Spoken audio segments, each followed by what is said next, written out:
नमस्कार, हल्ला बोल में आपका स्वागत है। आपके साथ मैं हूं अंजना ओम कश्यप। मोदी का कर्पूरी दाव, महागठबंधन में तनाव। आज हम हल्ला बोल में इसी पर चर्चा करेंगे।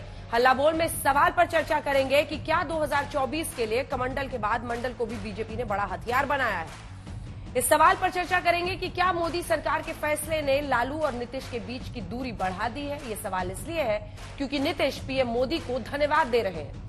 इशारों में लालू प्रसाद यादव और कांग्रेस दोनों पर वार कर रहे हैं। निशाना आखिर क्यों साध रहे हैं? आज हम इस सवाल पर भी चर्चा करेंगे कि क्या बिहार के पूर्व सीएम कर्पूरी ठाकुर को भारत रत्न देने के ऐलान के साथ ही बिहार में नीतीश और लालू के जाति वाले दाव का तोड़ बीजेपी ने खोज लिया है। आइए कुछ आंकड़े आपके सामने रखते हैं। बिहार में 2019 लोकसभा चुनाव के वक्त नीतीश एनडीए का हिस्सा थे। तब यादवों ने 55% वोट यूपीए को दिया था, यानी यादव वोट बैंक जो है वो लालू के साथ ही रहा। लेकिन कुर्मी, कोयरी जैसी जातियां एनडीए के साथ थीं। कोयरी और कुर्मी को 70% वोटर्स ने एनडीए को, उनके जो वोट प्रतिशत है उसमें से 70% वोट एनडीए में आया था, यानी जेडीयू बीजेपी की तरफ। अन्य पिछड़ा वर्ग भी एनडीए के साथ था। 2020 के विधानसभा चुनाव में भी नीतीश एनडीए के साथ थे। तब भी कोयरी कुर्मी के साथ अन्य पिछड़ी जातियों ने, जिन्हें अति पिछड़ा भी कहा जाता है, एनडीए को वोट दिया। यादव जो ओबीसी है वो तब भी लालू प्रसाद यादव आरजेडी की तरफ थे। लेकिन अब नीतीश और लालू साथ है। दोनों ने मिलकर जो जाति जनगणना कराए उनके मुताबिक 63% जनसंख्या अत्यंत पिछड़ा और पिछड़ा वर्ग को मिलाकर है। माना भी जाता है कि Nitish Kumar extremely backward caste, EBC की ही, महादलित की ही पॉलिटिक्स की वजह से अपना वर्चस्व वहां पर रखते हैं। अब देखिए, हम आपको बता रहे हैं किस तरह से बिहार के कास्ट सेंसस में ये जानकारी सामने आई कि 63%, 63% जनसंख्या अत्यंत पिछड़ा और पिछड़ा वर्ग को मिलाकर है, जिसमें से 14% से ज्यादा यादव, करीब 3% कुर्मी, 4% कुशवाहा है। अगर लालू और नीतीश मिलकर चुनाव लड़ते हैं तो बीजेपी को बड़ा नुकसान हो सकता है। अगर लालू और नीतीश मिलकर चुनाव लड़ते हैं तो बीजेपी को पिछड़ा वोट बैंक में बड़ा नुकसान होगा। तो क्या कर्पूरी ठाकुर को भारत रत्न देने का ऐलान उस नुकसान की भरपाई करेगा? क्योंकि कर्पूरी ठाकुर खुद अति पिछड़े समाज से आते थे। क्या बीजेपी ने मंडल और कमंडल से अगड़ों से लेकर पिछड़ों तक को साधने की तैयारी कर ली है? चर्चा की शुरुआत करें उससे पहले ये रिपोर्ट।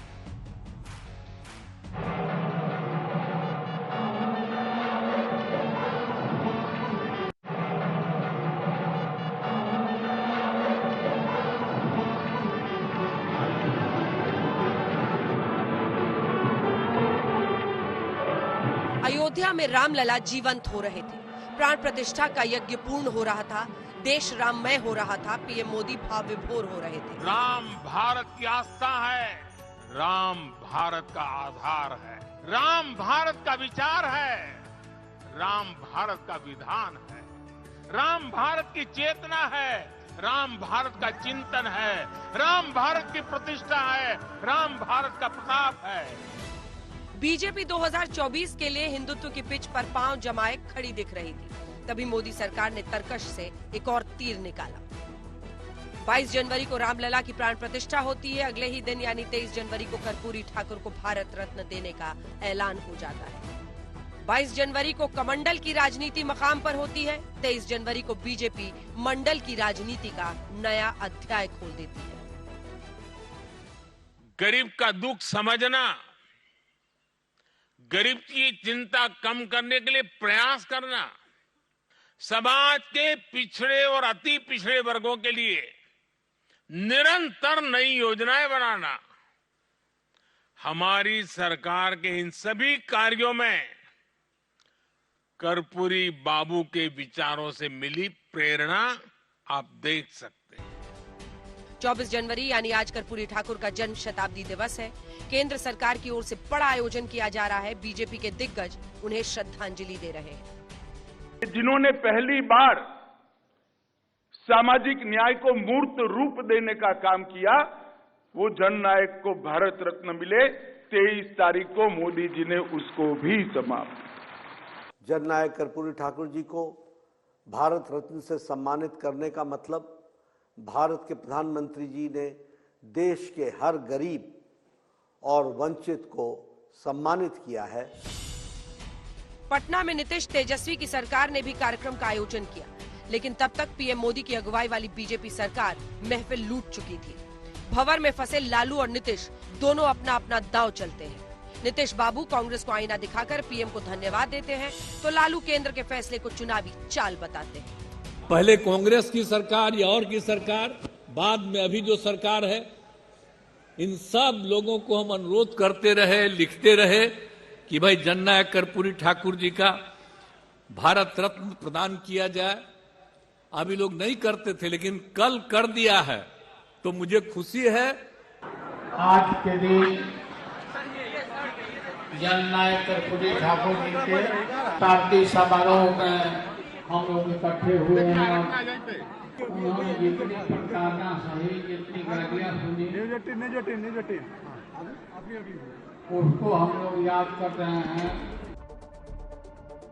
लेकिन इस पूरे परिदृश्य में नीतीश कुमार एक अलग ही अंदाज में सामने आए। नीतीश ने कर्पूरी ठाकुर को भारत रत्न दिए जाने पर सोशल मीडिया पर जो संदेश जारी किया, पहला 9:14 पर, जिसमें वो केंद्र सरकार को साधुवाद दे रहे होते हैं। 1 घंटा 36 मिनट बाद वो पहला संदेश डिलीट कर देते हैं, दूसरा संदेश जारी करते हैं। दूसरे में सभी पंक्तियां वही की वही हैं, सिर्फ एक लाइन बदल जाती है। केंद्र सरकार की जगह सीधे पीएम मोदी को धन्यवाद ज्ञापन होता है। इतना बड़ा काम आजादी के बाद हुआ है कि झुग्गी में, झोपड़ी में पैदा हुआ एक लाल आज भारत रत्न बना है। इससे कर्पूरी जी का भी मान बढ़ा है और भारत रत्न का भी मान बढ़ा है। नीतीश कुमार, लालू यादव जो अपने आप को कर्पूरी जी का अनुयायी कहते हैं और वो मांग करते थे कि भारत रत्न मिलना चाहिए, लेकिन लालू जी आप तो 5 साल रेल मंत्री थे, यूपी की सरकार के बड़े ताकतवर मंत्री थे, क्यों नहीं कर्पूरी जी को आपने भारत रत्न दिलवाया? केंद्र सरकार के फैसले ने बिहार में पिछले 30 साल से पिछड़े और अति पिछड़ों की यानी मंडल की राजनीति करने वालों के सामने जबरदस्त चुनौती पेश कर दी है। जो हम लोगों ने जाति आधारित गंदा जो कराया और जो संख्या बाद में जो निकल के आई, उसके बाद ही जो भारत सरकार को जो है इस पर निर्णय लेना पड़ा। कर्पूरी ठाकुर जी को भारत रत्न देने का, देश के सर्वोच्च सम्मान को प्रदान करने के लिए मैं माननीय प्रधानमंत्री नरेंद्र मोदी जी का हृदय से आभार प्रकट करता हूं, धन्यवाद देता हूं। यह देश के वंचित वर्गों को दिया गया सम्मान है। कर्पूरी ठाकुर को भारत रत्न दिए जाने का फैसला कांग्रेस को न उगलते बन रहा है न निगलते। प्रधानमंत्री जी ने आज सवेरे उनसे बातचीत हुई और हमने बिहार वासियों की तरफ से जो 36 वर्षों से लंबित था, उन्होंने जो किया, हमने बधाई दी और कृतज्ञता ज्ञापित किया। तो मैं इसका स्वागत करता हूं, वो डिजर्व करते थे। भारतीय जनता पार्टी ने जो आगे 2024 का चुनाव है उसको ध्यान में रखकर ये उपाधि उनको दी गई है। रामलला की प्राण प्रतिष्ठा के साथ ही कर्पूरी ठाकुर को भारत रत्न महज सहयोग नहीं बल्कि 2024 के पहले सबसे बड़ा प्रयोग है। ये कमंडल प्लस मंडल की राजनीति है। आज तक ब्यूरो। हमारे साथ प्रेम शुक्ला राष्ट्रीय प्रवक्ता बीजेपी के जुड़ रहे हैं, उदित राज जी नेता कांग्रेस पार्टी के, राजीव रंजन जी प्रवक्ता जेडीयू के, कंचना यादव आरजेडी की तरफ से, धीरेन्द्र कुमार प्रवक्ता एलजेपी रामविलास गुट के, मानव जायसवाल प्रवक्ता टीएमसी के। प्रेम शुक्ला जी, आपके साथ शुरुआत करना चाहती हूं। 2 आरोप लग रहे हैं कि आपने 2024 के लिए कर्पूरी ठाकुर जी को भारत रत्न देने का फैसला किया है ताकि चुनावों में आप अति पिछड़ों को अपनी तरफ कर सके, और दूसरा आरजेडी आरोप लगा रही है कि आप कास्ट सेंसस का साइड इफेक्ट है ये। अंजना जी, सबसे पहले जो है जननायक भारत रत्न कर्पूरी ठाकुर जी के को प्रणाम करता हूं, उनकी स्मृति को वंदन करता हूं। देखिए, भारतीय जनता पार्टी के बारे में आरोप लगाने से पहले क्या कांग्रेस और आरजेडी उनको ये कर्पूरी ठाकुर जी को भारत रत्न देने से अति पिछड़े जो हैं वो वोट बैंक में तब्दील हो जाए, क्या ये ज्ञान अभी उनको उपजा? 2007 से ही आदरणीय नीतीश कुमार जी जब से बिहार के मुख्यमंत्री बने थे, वो सतत यह मांग कर रहे थे। आज आपने उनका बयान भी दिखाया है। तो 2007 से 2014 के बीच में 7 वर्षों का समय था। कांग्रेस ने, आरजेडी ने ये कार्य क्यों नहीं कर दिया? अति पिछड़ों को अपनी तरफ उन्होंने जो है ध्रुवीकृत करने का प्रयास क्यों नहीं कर लिया? जननायक कर्पूरी ठाकुर को उसी समय भारत रत्न दे देना चाहिए था। और श्रीमान लालू प्रसाद यादव तो कांग्रेस के साथ लंबे समय से उनका रणनीतिक समझौता था। 1996 से 1998 की जो सरकारें थी, जिसमें देवेगौड़ा जी प्रधानमंत्री रहे और इंद्र कुमार गुजराल जी प्रधानमंत्री रहे, उसमें तो राष्ट्रीय जनता दल बहुत प्रभावशाली गठबंधन का घटक दल था, उस समय दे दिया होता। तो जब आप जो है स्वयं कर्पूरी ठाकुर जी की को सम्मानित नहीं कर सकते, और इस समय शताब्दी वर्ष में यदि प्रधानमंत्री आदरणीय नरेंद्र मोदी जी के नेतृत्व में सरकार गरीबों के लाल जननायक कर्पूरी ठाकुर को भारत रत्न देती है, तो आप इस तरह से हताशा भरे बयान देते हैं, ऐसी कुंठा प्रकट करते हैं, उसका स्वागत करना चाहिए। और कांग्रेस को आप देखिए अंजना जी, इस पर रिएक्ट करने में जो है 12 घंटे से अधिक का समय लगा है। श्रीमान राहुल गांधी का ट्वीट आने में 12 घंटे का समय लगा है। और कर्पूरी ठाकुर जी स्वयं कांग्रेस विरोधी राजनीति के प्रतीक थे कि नहीं थे? कर्पूरी ठाकुर जी मुख्यमंत्री किसके विरोध में बने थे? किसका विरोध करते हुए कर्पूरी ठाकुर जी का राजनीतिक जीवन किसके विरोध में बीता था? कांग्रेस और कांग्रेस के वंशवाद के विरोध में ही थे ना, कांग्रेस के अभिजात्यवाद के विरोध में ही थे ना, कांग्रेस के जो है जो नीतियां, परंपराएं और विचार दर्शन था उसी के विरोध में थे ना। ठीक है उदित राज जी, तो कर्पूरी ठाकुर और कांग्रेस पार्टी की तरफ से मोर्चा संभालिए जाने का निर्णय होता है। ठीक है, आप ही की बात पर बातें करने का क्या औचित्य है? आप ही की तरफ से मोर्चा संभालेंगे। अब उदित राज जी मोर्चा संभालिए कांग्रेस पार्टी की तरफ से। 2007 से ही मांग लगातार करते, सर नीतीश बाबू कह रहे हैं, आपके साथ ही है, सरकार है बिहार में, सवाल तो सुन लीजिए। अगर ऐसा था तो आप लोग कर देते, लेकिन सबने कर्पूरी ठाकुर जननायक की पूरी विरासत को, लेगेसी को ऐसे ही अनाथ छोड़ दिया था। अब भारत रत्न मिल रहा है तो वोट के लिए मिल रहा है, इसका क्या मतलब है? ना मिले क्योंकि चुनाव है।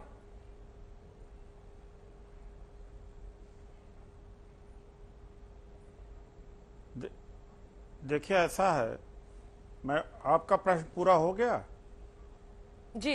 हेलो, हाँ हो गया, बोलिए, आवाज आ रही है अभी? हाँ बीजेपी प्रवक्ता ने कहा कि 12 घंटे लगे।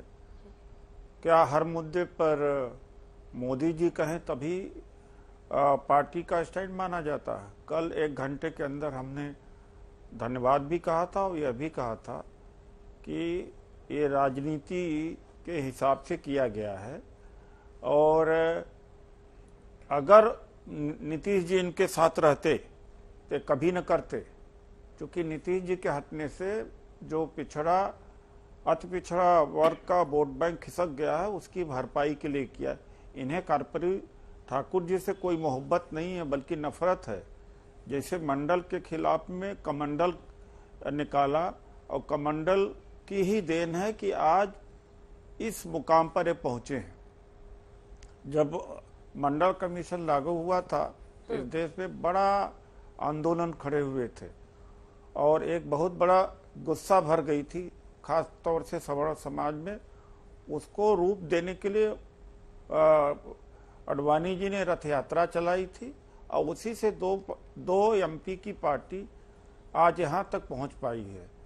और तीसरी बात है कि जाति जनगणना से इनका और ज़्यादा एक्सपोज हो चुके थे कि जाति जनगणना में बहुत माइनॉरिटी में रहते हैं, तो इनकी जमानत जब्त हो जाए कि आज की स्थिति में 1 सीट नहीं जीतेंगे। तीसरी बात है कि पिछड़ों से बड़ा इनको मोहब्बत है। तो 48 यूनिवर्सिटीज हैं सेंट्रल गवर्नमेंट की, 1 वाइस चांसलर बता दें, 1 गवर्नर बता दें, 1 सेक्रेटरी गवर्नमेंट ऑफ इंडिया नियुक्ति करके बता दे। अगर कर्पूरी ठाकुर जी के विचार से बड़े ही अभिभूत है, उनके विचार को मार करके आप वोट लेना चाहते हैं। कर्पूरी ठाकुर जी आरक्षण के सबसे बड़े प्रहरी थे और सबसे बड़ी लड़ाई लड़ी थी। आज निजीकरण के माध्यम से इन्होंने आरक्षण खत्म कर दिया, नौकरियां खत्म कर दिया, आज पिछड़े और पिछड़े वर्ग को समाप्त कर दिया, और जो सत्ता में भागीदारी, गवर्नेंस में भागीदारी, ब्यूरोक्रेसी में भागीदारी, उसको ये मिटाते हुए चले जा रहे। इनका कंपल्सन है बिहार में, चूंकि नीतीश जी इनके साथ में है नहीं, इनको जमीन नहीं मिल रही है, इसलिए इन्होंने भारत रत्न देने की घोषणा किया। वरना अंदर से कर्पूरी ठाकुर जी के विचारों से तो नफरत करते हैं। ठीक है, जवाब लेकिन सुनिए, जवाब मजबूरी सुनिए। प्रेम वोट शुक्ला का जी है, जवाब बोल ही दीजिए, फिर नहीं राजीव जी पाएंगे। के पास जाएंगे। वरना मंडल का विरोध राजीव जी वो करते आपको भाई। क्रेडिट दे रहे हैं और कि आप उनके साथ नहीं है, इसलिए भारत रत्न मान मिल रहा है। लीजिए प्रेम शुक्ला जी, छोटा सा अभी वर्तमान में ब्यूरोक्रेसी में तमाम जगहों पर जी, अब इनको शांत करिए पिछड़ों तो को बताओ। कौन सा इन्होंने भागीदारी दी। आदरणीय अब उदित कर राज जी दे, हो बता गया, दें शांत हो जाइए। ये केवल वोट के लिए है, मूर्ख बनाने के लिए है पिछड़ों को बस। जी, कर्पूरी ठाकुर को भारत देखिए, किस रत्न तरह से मिलना मिथ्या प्रलाप कर रहे हैं श्रीमान मूर्ख बनाने के लिए है। जी, किस ये तरह कह से रहे हैं श्रीमान उदित राज जी मिथ्या प्रलाप कर रहे हैं। ये तो अरे भाई, ये तो जनता को मूर्ख कहते ही हैं, तो दैत्य भी कहते हैं जनता को। इनके एक प्रवक्ता है, महामंत्री हैं श्रीमान रणदीप सुरजेवाला, वो तो भारतीय जनता पार्टी को मत देने वालों को जो है दैत्य तक कहते हैं। मूर्ख कहना, दैत्य कहना, जनता जनार्दन के लिए अपशब्दों का ही प्रयोग इनके पास है विषयांतर और ना हो शेष कुछ ये। नहीं इनके पास। कैसे ये झूठ बोलते हैं। अब मैं आपके बीच में नहीं बोल रहा था, थोड़ा सा मुझे लगता है कि शिष्टता का प्रदर्शन करेंगे आप। देखिए कैसे ये मिथ्या प्रलाप करते हैं। इन्होंने कहा कि भारतीय जनता पार्टी मंडल का विरोध करती थी। श्रीमान उदित राज जी, मंडल का विरोध करने का कुकर्म कांग्रेस का रहा है। भारतीय जनता पार्टी के 1984 का संकल्प पत्र उठाकर देख लीजिए, उसमें भारतीय जनता पार्टी ने मंडल आयोग की सिफारिशों को लागू करने का समर्थन किया है। 1989 के चुनाव में भारतीय जनता पार्टी के संकल्प पत्र में मंडल आयोग की सिफारिशों को लागू करने की मांग की गई है। भारतीय जनता पार्टी इस रथ यात्रा का आप जिक्र कर रहे हैं, वो 1990 की है और उस रथ यात्रा के बाद में मंडल आयोग की सिफारिशें लागू करने का निर्णय श्रीमान विश्वनाथ प्रताप सिंह की सरकार ने लिया। उस पर राजीव गांधी का संसद का जो भाषण है, आज ही जाके कृपा करके आर्काइव में से निकाल के सुन लेना। मंडल आयोग की सिफारिशों को जब विश्वनाथ प्रताप सिंह की सरकार ने लागू करने का निर्णय लिया, तो आपके नेता स्वर्गीय राजीव गांधी ने इसे जातियों को जातियों से लड़ाने वाला निर्णय बताया था। भारतीय जनता पार्टी ने ही ओबीसी कमीशन को जो है संवैधानिक दर्जा देने का काम किया। और आप कह रहे हैं कि पिछड़ा और जो है दलित जो है उसको, भाई बिहार के ही गवर्नर राजेंद्र आर्लेकर जी जो हैं वो दलित समुदाय से आते हैं। वीसीज की लिस्ट अभी मेरे सामने नहीं है, उसमें भी बड़े पैमाने पर आपको पिछड़े और दलित समुदाय के लोग मिल जाएंगे। आप जहां तक सेक्रेटरीज की बात करते हैं, तो आज 19 सेक्रेटरी गवर्नमेंट ऑफ इंडिया के जो सेक्रेटरीज हैं वो 88 से 90 बैच के अधिकारी हैं। 88 से 90 तक किसकी सरकार थी? कांग्रेस की सरकार थी ना। कितने कैबिनेट सेक्रेटरी कांग्रेस ने बनवाए, कितने चीफ सेक्रेटरी कांग्रेस ने अपने कार्यकाल में बनवाए, जरा सूची पढ़ लीजिएगा। और आप ही, जब आप रामराज हुआ करते थे, उदित राज नहीं हुए थे, जब राम के नाम पर आपका नाम था, उस कार्यकाल में आप कृपा करके बताइए ना, कितने चीफ सेक्रेटरी, कितने रेवेन्यू सेक्रेटरी, कितने central board of direct taxes के चेयरमैन, कितने central board of excise and customs के चेयरमैन, कितने अधिकारियों को जो है, कितने चीफ जस्टिस, ये सब कांग्रेस ने बनवा दिए थे। तो आप यह स्वीकार कर रहे हैं कि कांग्रेस दलित विरोधी है, पिछड़ा विरोधी है और आप अवसरवादी है, क्योंकि एक में बार आप जो सांसद बने और आपकी प्रेम शुक्ला जी अति पिछड़ों पर नजर नहीं है, उम्मीदवार होने के नाते बने हैं। और आपकी एकदम अति पिछड़ों पर आपकी नजर नहीं है। कर्पूरी ठाकुर को हमारी ये तो हर सम्मान किसी पे नजर है।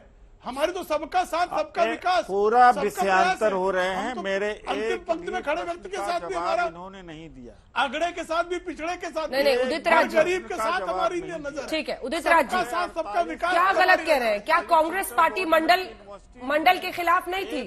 उदित जी, तो बता दो। उदित राज जी, और 90 में आप मैं बता रहा हूँ, एक चीफ सेक्रेटरी बता अडवाणी दीजिए जी ना, का कैबिनेट रथ सेक्रेटरी कांग्रेस निकला के था। बाद। हर जगह विशेष आरएसएस तो बता दूंगा बीजेपी आपको। के लोगों ने ही प्रोटेस्ट किया था। और लिखने से कुछ नहीं होता, मैनिफेस्टो में शामिल होने से कुछ नहीं होता। राजीव जी, 90 में जम करके विरोध किया था मंडल कमीशन का, उसी का लाभ आपको मिला। और जाति जनगणना का विरोध क्यों कर रहे हैं आप? आपके पास कोई जवाब नहीं है। आप पिछड़ों के हक के खिलाफ, जवाब आपके पास नहीं है, कोई जवाब नहीं है।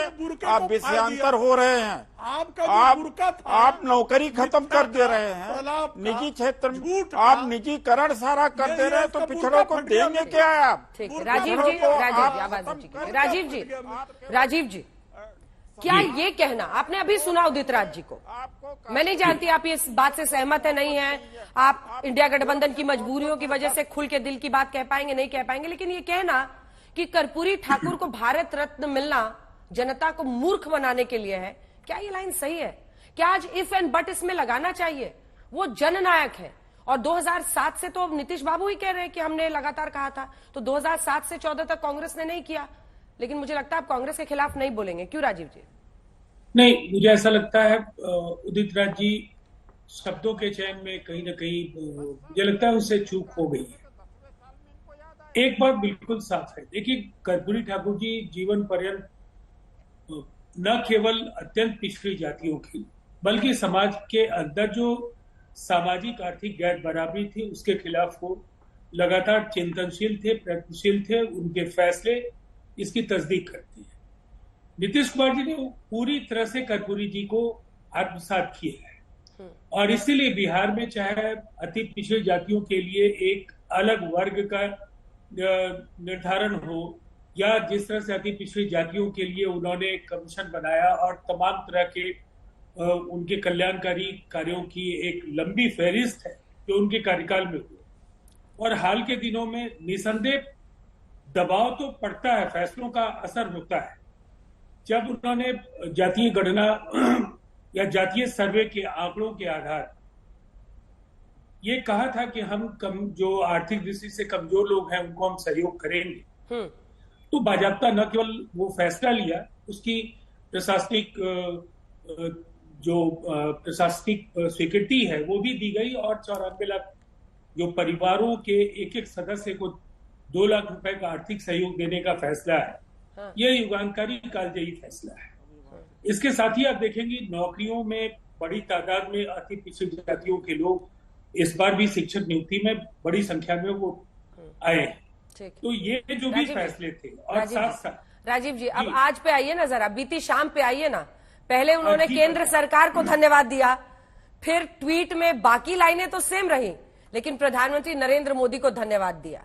नीतीश बाबू के मन में क्या चल रहा है हमारे दर्शकों को बता दीजिए, आज बता दीजिए, सच बोल दीजिए। देखिए नीतीश कुमार जी बराबर बहुत राजनीतिक शैली उनकी कटुता बढ़ाने की कभी नहीं की। उन्होंने ये साथ साथ ये भी कहा कि लगातार अनेक अवसरों पर बिहार विधानमंडल ने सर्वसम्मत प्रस्ताव लिया। उन्होंने स्वयं 5 बार राज्य सरकार के प्रमुख के हैसियत से केंद्र सरकार जिसमें कांग्रेस की सरकारें थी उन्होंने बहुत ही दो टूक कहा। और चूंकि ये फैसला भले ही अपने कार्यकाल के आखिरी जो कुछ दिन नरेंद्र मोदी जी के पास बचे हैं उसमें ही उन्होंने लिया, लेकिन ये एक बड़ा फैसला है। ठीक है, अब उदित जी इसका जवाब दीजिए। जी को सम्मान देकर समाज के अंदर गैर बराबरी के खिलाफ जो उनका संघर्ष था उसको नरेंद्र मोदी जी ने स्वीकार किया। इसलिए उम्मीद है कि आप उदित राज जी विषयांतर नहीं करेंगे, आप विषयांतर नहीं करेंगे, जवाब देंगे। इस बार बीजेपी वाले नहीं पूछ रहे हैं, राजीव रंजन जी के साथ तो आपकी सरकार चल रही है बिहार में, वो पूछ रहे हैं कि 2007 से 14 के बीच में क्यों नहीं दिया कर्पूरी ठाकुर को भारत रत्न। इसका कोई तो जवाब होगा आपके पास। इनका ये खुद ही कंट्राडिक्ट कर रहे हैं। मैं क्या कहूं, 2014 से लेके 10 साल हो गया, लास्ट में दे रहे हैं। जब नीतीश जी थे तो ये क्यों नहीं करा लिए? 2014 में, 15 में, 16 में, 17 में क्यों नहीं करा लिए भाई? अरे 7 से 14 पर तो बोलिए उदित जी। अपने पार्टी के खिलाफ बोल रहे हैं।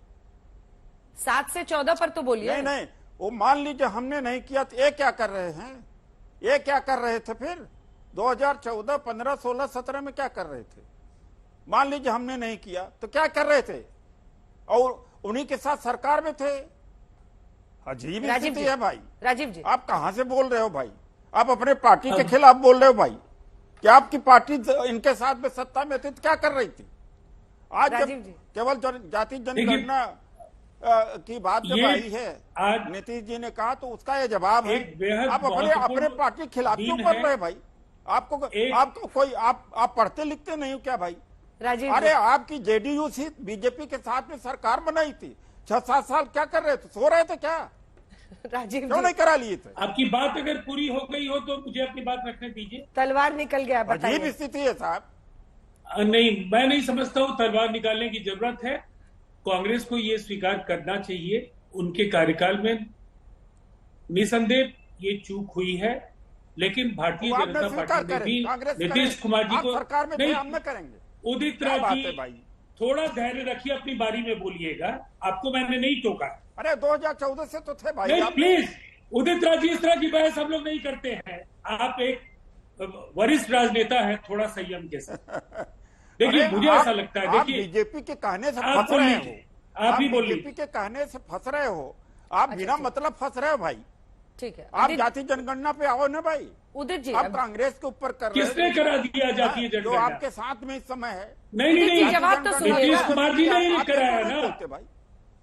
अरे उदित राज जी, अब आप 30 सेकंड में मुझे अपनी बात पूरी करने दीजिए। बोलिए राजीव। आप पार्टी, नीतीश जी के साथ आप अपनी पार्टी को संकट में डाल रहे हैं। नीतीश जी के साथ खड़े हो जाओ।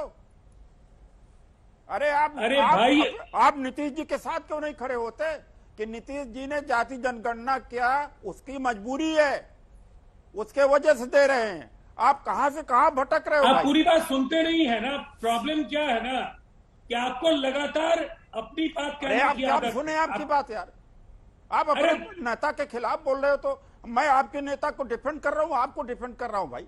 अरे आप चुप रहिए, अब अपनी बात। उदित जी, अब हो गया, ये परिस्थिति पैदा किया है। आप कांग्रेस को कटघरे में खड़ा कर रहे हैं, बिना वजह बात कर रहे हो भाई आप। अरे क्या हो गया? कांग्रेस से सवाल पूछना गुनाह हो गया क्या? उनको बात तो कहने दीजिए उदित जी। हो गया उदित जी, राजीव जी को पूछेंगे, अभी तो 2014 से थे। अच्छा ठीक है, आपने सवाल पूछ लिया ना, अब आप वही सवाल रिपीट कर रहे हैं। सर आपके सवाल का मैं जवाब लेती हूँ उनसे।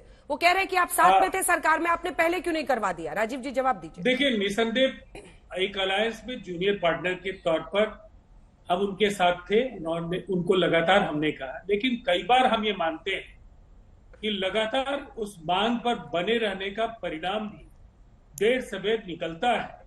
और इस बात को मैंने पहले भी कहा कि हाल के दिनों के जो नीतीश कुमार जी के फैसले हैं या उनके पूरे कार्यकाल के जो फैसले, उन फैसलों में कर्पूरी जी की पूरी शैली और उनके जीवन के जो कार्य है उसको नीतीश कुमार जी ने किस कदर आत्मसात किया है वो दिखता है। वो सही अर्थों में कर्पूरी जी की विरासत के उत्तराधिकारी हैं। और आज कटुता बढ़ाने का दिन नहीं है। एक बड़ा फैसला अगर केंद्र सरकार ने लिया तो उन्होंने नरेंद्र मोदी जी को इसके लिए बधाई दिया, साथ में ये कहा कि हमने इसके लिए कई अवसरों पर कहा। उन्होंने अन्य सरकारों के लिए भी कहा, आपकी सरकार के लिए भी कहा। बीजेपी को भी ये बात बुरी लग सकती है, आपको बुरी लग सकती है, लेकिन आज के फैसले में नीतीश कुमार जी की भूमिका को नकारना बिल्कुल ही न्यायोचित नहीं होगा। ठीक है, मानव जायसवाल जी, मानव जायसवाल जी, ठीक है सर, मानव जायसवाल जी। आज तो ममता दी ने भी कांग्रेस का साथ छोड़ दिया। वो कह रही है हम अकेले लड़ेंगे बंगाल में। क्या कांग्रेस पार्टी बहुत ज्यादा दबाव बना रही है, किसी की सुन नहीं रही क्या क्षेत्रीय दलों की? पहले तो सभी को मेरा बहुत बहुत नमस्कार है अंजना जी, बड़े दिनों बाद आपसे मुलाकात हो रही है। लेकिन जहां तक बात है, जो हमने कहा है कि भाई दीदी ने जो कहा है कि भाई आप 300 सीटों में लड़िए, ठीक है। सबसे बड़ी बात दीदी ने क्या कहा कि हम भाजपा को हराने के लिए कुछ भी करेंगे, देशद्रोही ताकतों को हराने के लिए हम कुछ भी करेंगे। देश को बचाने के लिए दीदी ने जो संकल्प लिया है, जो बंगाल ने जो रास्ता दिखाया है, जो पूरे देश को 2021 2 मई दीदी छा गई के नारे से ऊर्जित किया है, हम उस पर हम प्रतिबद्ध हैं और हम काम कर रहे हैं। कांग्रेस तो बहुत बड़ी पार्टी है, कांग्रेस को चिंतन करना होगा, उनके लिए बहुत जरूरी भी है। और हमने बार बार बोला कि भाई हमको Congress, TMC, DMK, JDU, RJD से मतलब नहीं है। हमें जिस तरीके से बहरूपी जनता पार्टी जो है, जो बरगलाने वाली पार्टी पूरे देश में जो है, जो देश को काबिज करने वाली पार्टी है, जो देश की जो अस्मिता, जो देश की अखंडता को चूर चूर करने वाली जो पार्टी है, उसको निस्तनाबूद करना है। और देश को बचाने की लड़ाई में हम संकल्पबद्ध हैं और हमारी नेत्री ने वही संकल्प ले रखा है और हम हराएंगे। और कांग्रेस को जो लोकल जो नेता है इनके, जिसने भ्रमित कर रखे हैं नेशनल कांग्रेस पार्टी को, तो इन दोनों को अपनी स्ट्रैटेजी को बना लेनी पड़ेगी और अपने एनालिसिस कर लेने पड़ेंगे। मानव और जी, आप आइए। मानव जी, बीजेपी अपनी पहली लिस्ट तैयार कर रही है। अभी आप लोगों की सीट शेयरिंग की फाइल लटकी हुई है। आप लड़ रहे हैं आपस में। पंजाब में कह दिया है 13 सीटों पर हम अलग लड़ेंगे, यहाँ 42 पे ममता कह रही है हम अलग लड़ेंगे, वहां अखिलेश यादव कह रहे हैं ना मुझे कांग्रेस बुलाती है ना बीजेपी, यानी 80 में भी मामला खत्म। आरएलडी को 7 सीटें उन्होंने दे दी हैं। ये 162 सीटों प्लस 13 सीटों पर, अगर ये लगभग 175 सीटों पर आप लोग गोल गोल चल रहे हैं और इधर मंडल प्लस कमंडल हो रहा है, इसकी गंभीरता आप समझ रहे हैं कि नहीं? 2 लाइन में जवाब देखिए दो अलग अलग विषय हैं। जहां मंडल कमंडल हो रहा है, पूरा देश जान गया कि भारतीय जनता पार्टी जो बहरूपी जनता पार्टी है किस तरीके से पीठ पे वार करती है। पहले ये मंडल कमंडल की बात करते हैं, आरक्षण तो होगा ही नहीं क्योंकि सरकारी संस्थाएं रहेंगी नहीं। और ये तो अति पिछड़े को छोड़ दीजिए, अब ये तो इकोनॉमिक सेक्शन में आ गए, economically weaker section, EWS scheme. इसका मतलब क्या है? ये अपने में बरगलाने वाली बात है। और देश भावुक हो सकता है, बेवकूफ नहीं हो सकता। हमारा देश बहुत भावुक देश है, वो हम मान सकते हैं, लेकिन बेवकूफ है ये। धीरेन जी आपका जवाब इसमें ना रहे जी। और जल्दी से जवाब है कांग्रेस की। हाँ, रुक जाइए, अब धीरेन जी आपका जवाब, उसके बाद से आगे कंचना जी। हाँ। मानव जी, सबसे पहले तो आप ही के नेत्री ने कहा है कांग्रेस पार्टी को जो भारतीय जनता पार्टी से डरते हैं वो लोग काफिर हैं। अब ये कांग्रेस के लोग जाने कि उनको काफिर कहा गया है, तो आप लोग अकेले में जो कर रहे हैं गठबंधन के नाम पर, आज बंगाल में आप क्या करना चाहते हैं? अकेले चुनाव लड़ करके लोगों को आप बताना चाह रहे हैं कि इंडी गठबंधन कुछ है नहीं, उस पर मुझे जाना नहीं है। और मैं अभी कर्पूरी ठाकुर जी के बारे में चर्चा कर रही थी आप, कर्पूरी ठाकुर जी सादगी के मिसाल थे। अंजना जी, नीतीश बाबू ने कहा है कि हम उनसे वंशवाद को नहीं आगे बढ़ाया, उनसे सीखा। आज कहाँ पे जाके बैठे हुए हैं, वंशवाद को तो बढ़ा रहे हैं। अरे आप बोलिएगा ये बात, भ्रष्टाचार। धीरेन जी आप बोलिएगा ये बात, हमको बोल, अपनी पार्टी को तो देख लीजिए। बोलने दिया, मतलब ये गजब है पॉलिटिक्स में, मतलब अद्भुत धीरेन जी। रामविलास पासवान जी की पार्टी, जिस पर कब्जा उनके सुपुत्र का, चाचा, सारा तो परिवार ही है, पूरी पार्टी आपका परिवार है, और आप ज्ञान दे रहे हैं परिवारवाद पे। मेरी लाइन कंप्लीट होने दीजिए। बोलिए। कह रहे हैं कि भ्रष्टाचार को बढ़ावा दे रहे हैं। वंशवाद से ज्यादा खतरनाक भ्रष्टाचार, एक तो वंशवाद को भी बढ़ा रहे हैं, भ्रष्टाचार को भी बढ़ा रहे हैं वंशवाद के साथ, और उसके साथ बना के सरकार चला रहे हैं। और वो आदमी कह रहे हैं कि मैं कर्पूरी जी की बातों को मानता हूँ, मैं उनके आदर्शों पे चलता हूँ। ये तो खुद अंतर्द्वंद में फंसे हुए। नीतीश जी कहना क्या चाह रहे हैं, कर क्या रहे हैं? मुझे ये कहना है कि पहले अगर नीतीश कुमार जी 16वीं जयंती पर श्रद्धांजलि अगर दी गई है जन नायक कर्पूरी ठाकुर जी को, उनके चरणों में सभा सुमन अगर प्रधानमंत्री जी ने अर्पित किया है, उस पर भी आरोप लगा रहे हैं दोनों प्रवक्ता बैठ के कि देर से क्यों दी गई।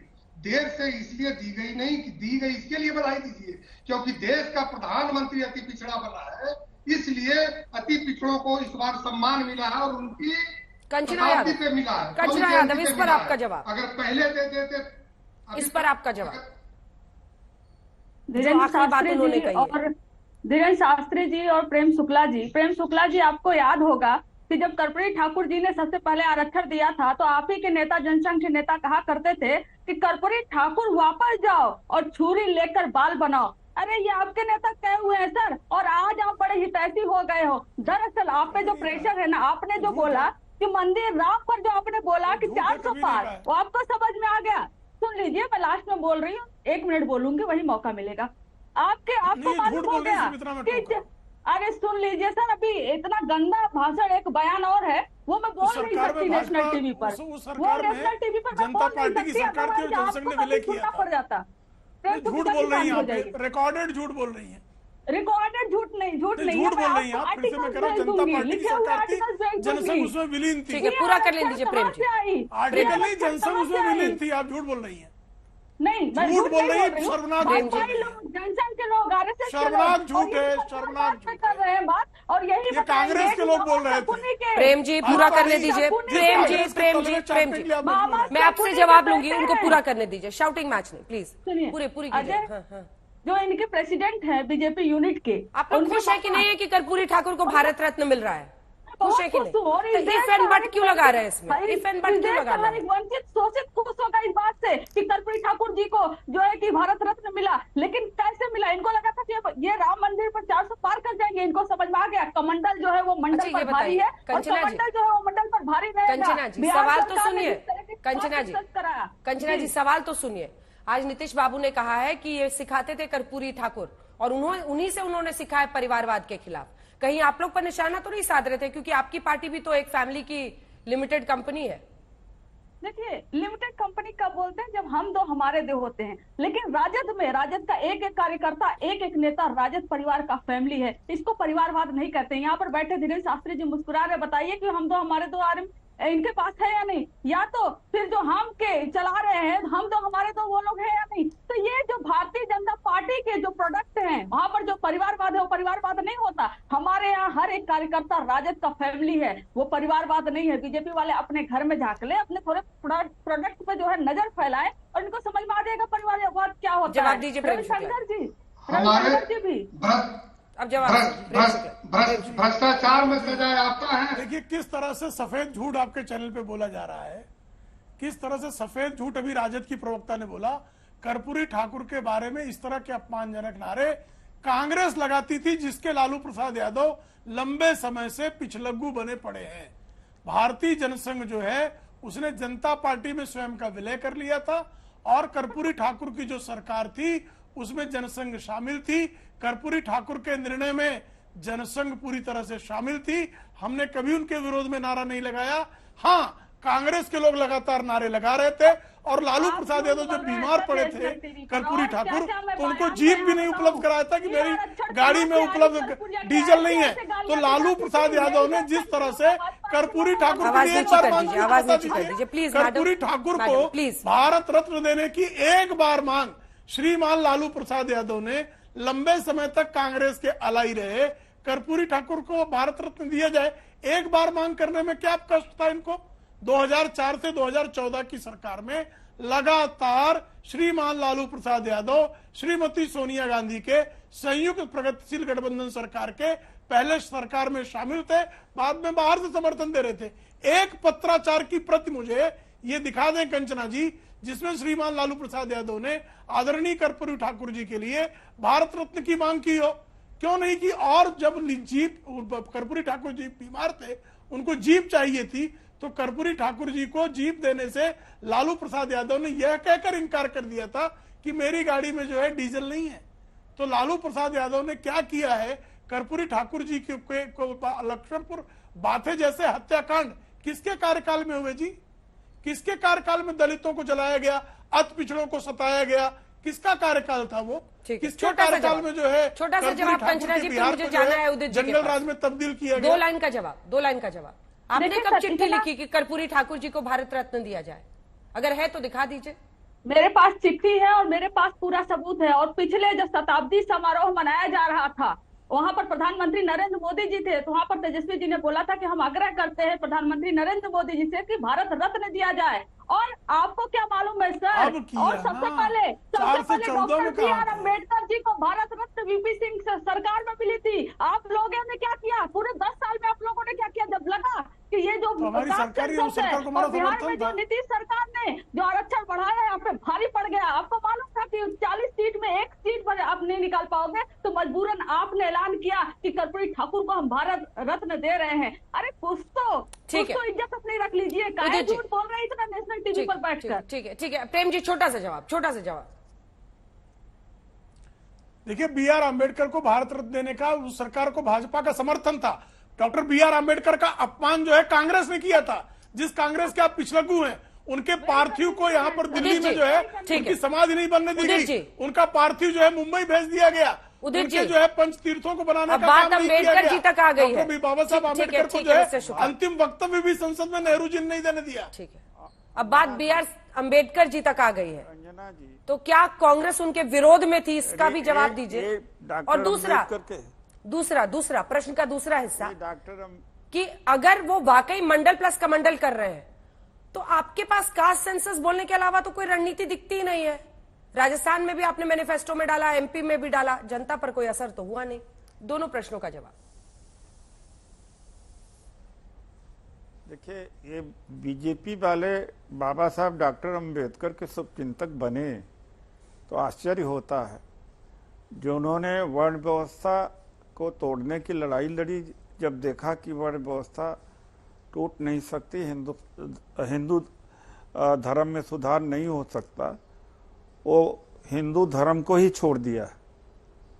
ये डॉक्टर अंबेडकर के विचार से इनका विचार मेल खाता है, एक बात। दूसरी बात यह है मजबूरी। थॉट ऑफ पाकिस्तान 100% अगर नीतीश जी इनके साथ होते तो नीतीश जी तो भी ये न पुरस्कार भारत रत्न न देते, तो भी ये न देते। आज वो 40 से 41 सीट का मामला है, फंसा हुआ है। तो ये कर्पूरी जी के और उनके विचारों से मोहब्बत नहीं करते हैं, उनसे नफरत ही करते हैं, बल्कि वोट से आज इन्हें चाहिए वोट के खातिर ये कर रहे हैं। और ये कह रहे हैं कि आरजेडी और नीतीश कुमार जी को आलोचना कर रहे हैं।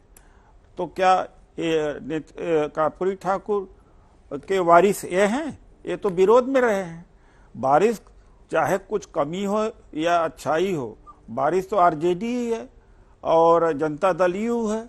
और कर्पूरी ठाकुर जी की लड़ाई ही सामाजिक न्याय लड़ाई की है।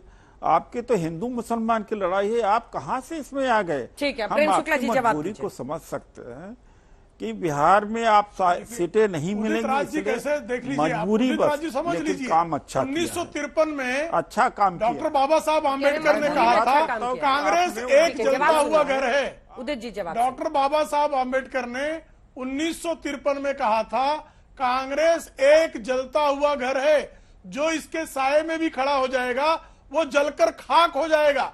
डॉक्टर बाबा साहब आम्बेडकर के पार्थिव को कहीं दिल्ली में समाधि के लिए जगह न देनी पड़े, इसलिए नेहरू जी ने आनंद फानन में उनका पार्थिव मुंबई भेज दिया था। और इंदु मिल जो है उसके भूखंड जो है लगातार वर्षों की मांग के बाद भी डॉक्टर बाबा साहब आम्बेडकर के स्मारक को नहीं समर्पित किया गया। आदरणीय नरेंद्र मोदी जी के नेतृत्व में इंदु मिल में भव्य दिव्य स्मारक जो है डॉक्टर बाबा साहब आम्बेडकर का बना। लंदन में रहकर जहां उन्होंने पढ़ाई की उसको भी जो है, अब देखिए अंजना जी लगातार बीच में कर रहे हैं, इनका रेखना ठीक नहीं है, जनता भी नहीं सुन पाती है, आवाज ऊंची कर दीजिए। ठीक नहीं, शुक्ला जी पूरा कीजिए, फिर उदित जी नहीं है। उदित जी डॉक्टर बाबा साहब आम्बेडकर को बारंबार अपमानित करने का काम कांग्रेस ने किया। उनके पार्थिव तक को जो है दिल्ली में नहीं रखने दिया गया, उनको बार बार चुनाव में हराया गया। उनका जो अंतिम वक्तव्य था जब उन्होंने इस्तीफा दिया विधि मंत्री के पद से, तो त्याग पत्र पर स्टेटमेंट भी श्रीमान नेहरू जी ने लोकसभा में नहीं रखने दिया, ये संसद में नहीं रखने दिया। ये उनका बारंबार अपमान था। और इसलिए स्वयं डॉक्टर बाबा साहब आम्बेडकर ने कहा कांग्रेस एक जलता हुआ घर है, जो इसके साये में भी खड़ा हो जाएगा वो जलकर भस्म हो जाएगा। आप तो कांग्रेस में घुस गए हैं और आप स्वयं जो है जस्टिस पार्टी जब आपने स्थापित की थी उस समय आपने कांग्रेस के विरोध में क्या क्या कहा है। अगर आपको आज भी राहुल गांधी कोई पढ़ा देगा तो राहुल गांधी आपकी तरफ देखना भी बंद कर देंगे, क्योंकि आपने नेहरू जी के लिए अपशब्द अभद्र शब्द लिखे हैं, आपने गांधी जी को गरियाया है, आपने पूरी कांग्रेस को जो है लगातार जातिवाद का जहर घोलने वाली पार्टी बताया है। ठीक है, आप कहें तो आपके पुराने लेखों का संग्रह मैं भेज दूं आपको। नहीं होगा तो आपके हिंदू धर्म को ही छोड़ के चले गए। आप क्या बात कर रहे हो भाई? आपके हिंदू धर्म ही छोड़ के चले गए हो आपके वजह से, आपकी विचारधारा की वजह से। ये आप कहां से कहां एक दो घटना को आप उद्धृत करके। अरे प्रेम शुक्ला जी, आप उदित जी का काम करने में क्यों लग गए हैं? को लड़ाने की कोशिश। अरे उनका काम तमाम करने में क्यों लग गए हैं? पहले बीजेपी में थे, अब कांग्रेस में है। संविधान की प्रति जलाई थी। गोलवलकर ने डॉक्टर अम्बेडकर को कहा था कि ये संविधान दूसरे देशों के संविधानों के हिस्से को लेकर के इन्होंने संविधान बनाया। डॉक्टर अम्बेडकर का जितना अपमान आप लोगों ने किया। चलिए इसी के साथ हमें बहस का अंत करना पड़ेगा। आप सभी का बहुत धन्यवाद हमारे साथ जुड़ने के लिए। लेकिन भारत रत्न बिहार के देश के जननायक कर्पूरी ठाकुर को बीजेपी दे रही है। जोड़ा जा रहा है कि राम मंदिर के जरिए कमंडल और इस फैसले के जरिए क्या मंडल। बहरहाल एक ब्रेक के लिए हम रुके, आप देखते रहिए।